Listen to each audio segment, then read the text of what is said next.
This is how we start our funny car. We use a starter and a battery pack. This starter goes onto a bracket that is mounted off of the front of the blower. This gear right here, which is called a starter dog here, gets hooked into another gear on the front of the blower drive.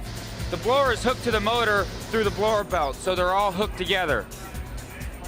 When you hook this cable up to this 48-volt battery pack and you hit this trigger, and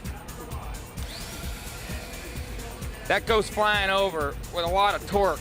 All funny cars all use mobile starters just for the fact that they're heavy, and when you can take it out the car, obviously the car's gonna be a lot lighter, and it's a lot easier. And once the car is started, if the car stalls, you're not really gonna have time to go back out there and start it up. Pretty much the run's aborted. Where like a NHRA Pro Stock car or a NASCAR stock car, they all have onboard starters, like a conventional street car does that you park in your garage every night. Drag race cars are a little different. Mostly everybody uses a starter in any type of these types of applications. Every round, this battery pack has to get charged. It exerts a lot of its energy just to start that motor over.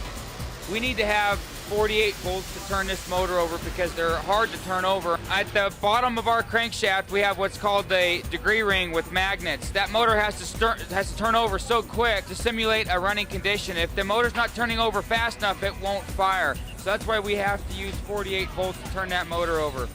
Very heavy, very heavy. I don't know how heavy it is, but I've probably thrown my back out a couple times running around with it. Very expensive.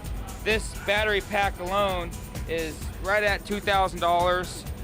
Same with the starter. I believe the starter might be a little bit more than that. So you're looking at about $4,000 just with this sitting right here, just to start your funny car. That's why this stuff can get very expensive, but you have to have it. You can't go up there and have a problem because the car wouldn't start. So that's why we do what we do, and we try to have the best stuff in our race program.